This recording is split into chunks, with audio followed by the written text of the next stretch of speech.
안녕하세요. 살아있는 책 산책입니다. 오늘 산책길의 책은 김소영 저자의 어린이라는 세계입니다. 읽으면서 웃음이 나기도 하고 가슴이 먹먹해지기도 하고 살짝 눈물이 고이기도 한 책입니다. 어쩌면 많은 어른들이 어린이들의 세계를 알고 있으면서도 무시하려고 하는 것은 아닌가 싶기도 하고 바쁘다는 핑계로 어린이들의 권리를 존중해주지 않는 것은 아닌가 싶기도 했습니다. 또 어른과 어린이의 관계를 수직 관계로 보며 어른들 마음대로 아이들을 조종하려고 하는 것은 아닌가 싶기도 하는 생각이 들었습니다. 어린이라는 존재 자체가 책에서 나온 이야기처럼 작아도 한 명이라는 것을 많은 어른들이 정확하게 인식해야 합니다. 아이가 없는 어른이더라도 아직 결혼을 하지 않은 어른이더라도 어린이들에 대한 관심을 저버리는 것이 아니라 어린이도 우리 사회의 한 일원이라고 생각하고 그 아이들을 존중해주기 위해 노력해야 합니다.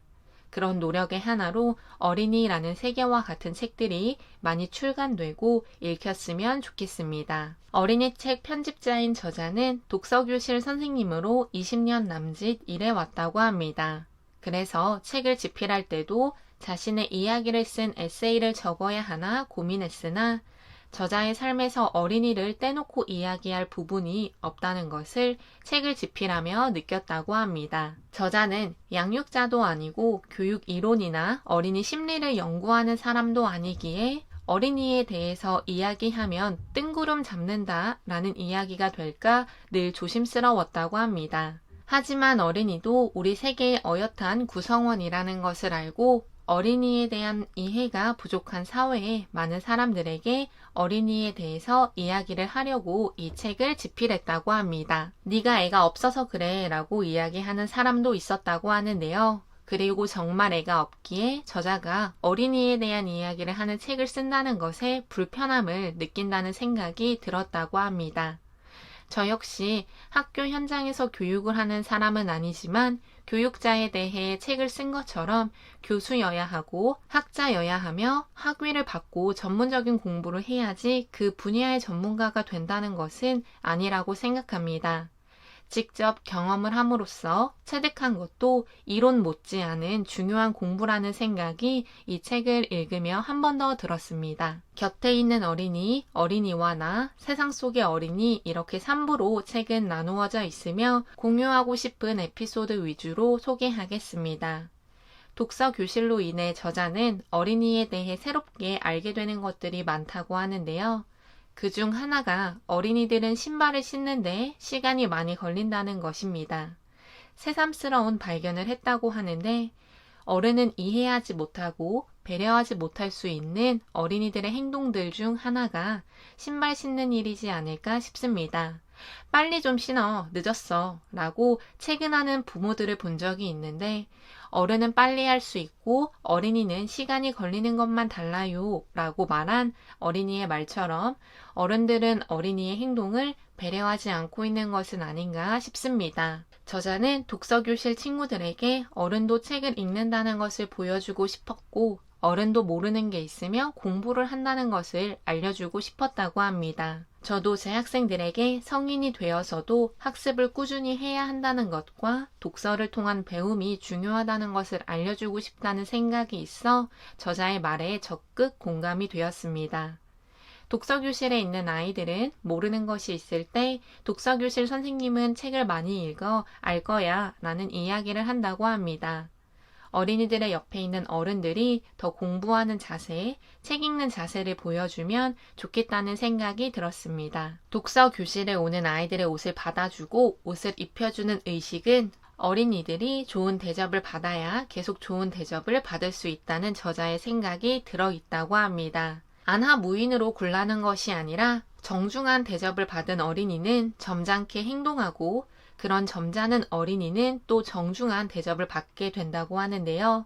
이런 행동을 통해 어린이의 품위를 지켜주는 품위 있는 어른이 되고 싶다고 저자는 말하고 있습니다. 어린이들이 놀고 있으면 맨날 놀기만 하고 공부는 언제 하니? 계획표에 노는 시간밖에 없네 등의 이야기를 어른들은 한다고 합니다. 하지만 놀이를 통해 필요한 규칙을 만들고 응용하며 배우기도 하고 친구들과 함께 협동심을 기르기도 하고 승패를 경험함으로써 자신의 느낌을 알아보기도 하는 등의 다양한 경험을 통해 학습은 일어납니다. 미첼 레스닉 교수의 평생 유치원에서 나온 이야기처럼 놀이를 통한 학습이 아이들에게는 엄청난 효과가 있다는 것을 생각해보게 하는 이야기였는데요. 아이들이 노는 권리를 지켜낼 수 있도록 저자는 힘쓰겠다고 합니다. 어린이의 개성에 대해 이야기하며 저자는 어린이를 만드는 것은 어린이라고 합니다. 자신 안에 있는 즐거운 추억과 성취, 상처, 흉터, 장점, 단점이 모두 고유한 그 아이만의 것이라고 하는데요. 남과 다르기도 하고 남과 같기도 한 점을 생각해 보더라도 어린이 한 명 한 명이 얼마나 고유한 존재인지를 생각해 보게 되었다고 합니다. 다양하다는 말도 모자라 무한하다고 저자는 이야기하고 있으며 부모를 닮아서 이렇지 라는 이야기가 아니라 아이 한 명을 그 자체로 바라봐주는 시각이 어른들에게 꼭 필요합니다. 초등학교 선생님들 모임에 초대되어 강연을 할 때가 있었는데 강연을 하며 저자는 선생님들도 꼭 어린이들 같다고 느꼈다고 합니다. 작은 농담에 깨르르 웃고 마칠 수 있었다고 안타까워하며 준비한 자료에 탄성을 내질렀다고 하는데요. 더 놀라운 것은 어린이들처럼 항상 공부를 하고 있다는 사실입니다. 교과 수업에 대해서, 어린이 책에 대해서, 교수법에 대해서, 세상에 대해서 공부를 지속하고 있다고 합니다. 더 많은 선생님들이 더 많은 공부를 하면 좋겠습니다. 낯선 사람이 도움을 준다고 할 때, 낯선 사람이 말을 걸 때 조심하라고 항상 독서교실 아이들에게 이야기한다고 하는데요. 하루는 비가 많이 오는데 초등학생 한 명이 문제집을 들고 비를 맞으며 가고 있었다고 합니다. 이때 저자가 조심스럽게 우산을 씌워줬다고 하는데요.